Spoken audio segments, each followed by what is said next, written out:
Personalization makes automated messages feel more like one-on-one outreach.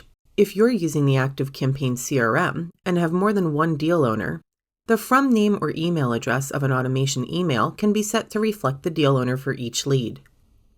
Setting up an automation email to be sent from the deal owner can be accomplished using deal personalization tags. In the following example, we have a welcome series automation that is set to run once a lead enters our sales pipeline and a deal is created and assigned a deal owner.